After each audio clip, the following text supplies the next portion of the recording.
Breaking news చూస్తున్నాం. బంగ్లాదేశ్లో హిందువులపై ఇప్పటికీ దాడులు కొనసాగుతున్నాయి. ఇటు షరియత్పూర్ జిల్లాలో మరొక హిందువుపై దాడి చేశారు. ఇటు కకోన్ చంద్ర అని ఒక వ్యక్తిపై కత్తితో దాడి చేసి పెట్రోల్ పోసి ఒంటికి నిప్పంటించారు నిందితులు. బాధితుడు షరియత్పూర్ డాక్టర్గా పనిచేస్తున్నట్లు గుర్తించారు. తీవ్ర గాయాలతో ఢాకా ఆసుపత్రిలో ప్రస్తుతానికి చికిత్స పొందుతున్నాడు బాధితుడు. కకోన్ చంద్రపై దాడి చేసిన నిందితుల కోసం ప్రస్తుతానికి పోలీసులు గాలిస్తున్నారు. ఇటు కకోన్ దాస్ ఇప్పటి వరకు బంగ్లాదేశ్లో జరిగిన నాలుగో వ్యక్తి అని చెప్పొచ్చు. ఇటు కకోన్ చంద్రపై దాడి చేసిన నిందితుల కోసం ప్రస్తుతానికి పోలీసులు గాలిస్తున్నారు. ఇప్పటి వరకు బంగ్లాదేశ్లో ఇది 4వ ఘటన. హిందువులపై వరుస దాడులతో ఇటు యూనుస్ ప్రభుత్వంపై తీవ్ర వ్యతిరేకత వస్తుంది.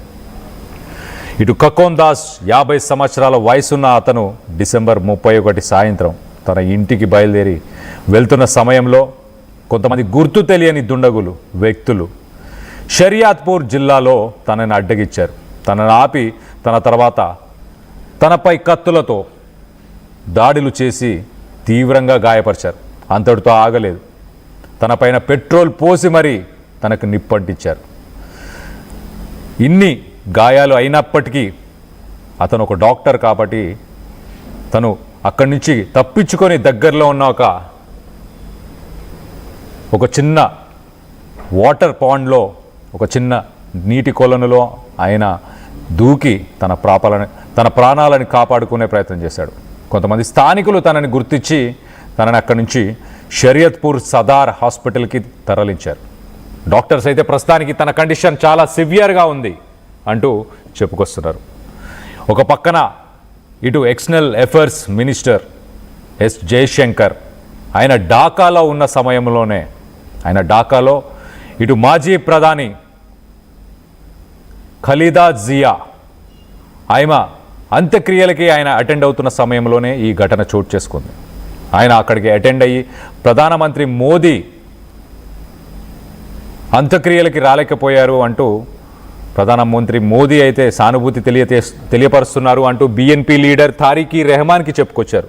సో మొత్తం మీద ఈ మధ్యకాలంలో బంగ్లాదేశ్ హై కమిషనర్ రియాజ్ హమీదుల్లా ఆయన సోషల్ మీడియాలో ఒక స్టేట్మెంట్ ఇస్తూ 2 దేశాలు కలిసి పనిచేయాలి, 2 దేశాలకు సంబంధించిన ఇంట్రెస్ట్లు అలాగే మ్యూచువల్ డిపెండెన్స్ ఒకరిపై ఒకరు ఆధారపడడం వీటన్నిటిని దృష్టిలో పెట్టుకొని ఇంకా బలోపేతం చేయాలి అన్న సమయంలో మరో పక్కన మైనారిటీలుగా ఉన్న హిందువులపైన బంగ్లాదేశ్లో దాడులు జరుగుతున్నాయి.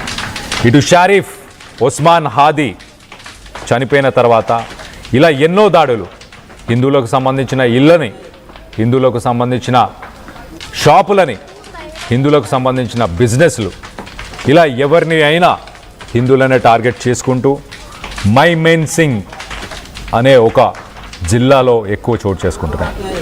మైమేన్ సింగ్లో ఒక 2-3 రోజుల కిందనే ఇటు దీపు చంద్ర దాస్ ఆయనని చావగొట్టారు ఒక గుర్తు తెలియని దుండగులు. సో మొత్తం మీద ఇటు హిందువులనే టార్గెట్ చేస్తున్నారు ఈ మధ్యకాలంలో బంగ్లాదేశ్కి సంబంధించిన దుండగులు.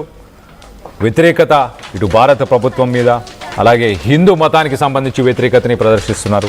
వీటన్నిటినీ ఏదైతే ఒక మిస్ఇన్ఫర్మేషన్ స్ప్రెడ్ అవుతుందో బంగ్లాదేశ్లో ఇటు ఇండియా రాజకీయంగా వాళ్ళని మభ్యపెడుతుంది, వాళ్ళ ప్రభుత్వాన్ని కలగజేసుకుంటుంది అన్న ఉద్దేశంతోనే ఏదైతే ఒక మిస్ఇన్ఫర్మేషన్ స్ప్రెడ్ అవుతుందో వాటన్నిటికీ ఎండ్ కార్డ్ పడాలి. ఆ మిస్ఇన్ఫర్మేషన్ స్ప్రెడ్ అవ్వకుండా చూసుకునే బాధ్యత బంగ్లాదేశ్ ప్రభుత్వం తీసుకోవాలి అంటూ ఇటు Bharat external affairs minister Jaishankar చెప్పుకొచ్చారు. ఇటు బంగ్లాదేశ్ కమిషనర్ని కూడా హై కమిషనర్ని కూడా ఆయనను పిలిపించి మరి మాట్లాడారు. అయినా కూడా దాడులు మాత్రం కొనసాగుతున్నాయి. హిందువులపైన వరుసగా దాడులు మరి యూనుస్ ప్రభుత్వంపై తీవ్ర వ్యతిరేకతను తీసుకొస్తున్నాయి. ఇంటర్నేషనల్ ప్రెషర్ కూడా ఉంది. దీనికి సంబంధించి మీరేమనుకుంటున్నారు? ఇటు 2900 సంఘటనలు అటాక్స్ హిందువులపైన బంగ్లాదేశ్లో రికార్డ్ అని చెప్పొచ్చు ఒక రకంగా. ఈ ఇంటరిమ్ గవర్నమెంట్ వచ్చిన తర్వాత 2900 ఇన్సిడెంట్స్ మనం విజువల్స్లో చూస్తున్నాం. ఇళ్లని కాల్ చేస్తున్నారు, అక్కడ ఉన్న షాపులను కాల్ చేస్తున్నారు.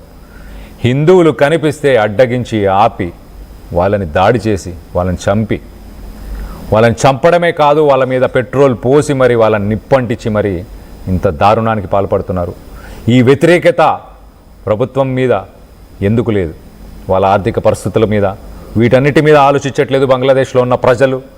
ఇటు హిందువుల మీద, భారత ప్రభుత్వం మీద, భారత్ మీద, ఇండియా మీద ఒక అక్కస్సు, ఒక రివెంజ్, ఒక పగ, ఒక కుట్ర పన్నుతున్నారు. దీనికి సంబంధించి మీరేమనుకుంటున్నారు? మీ అభిప్రాయాలని కింద కామెంట్ రూపంలో తెలియపరచండి.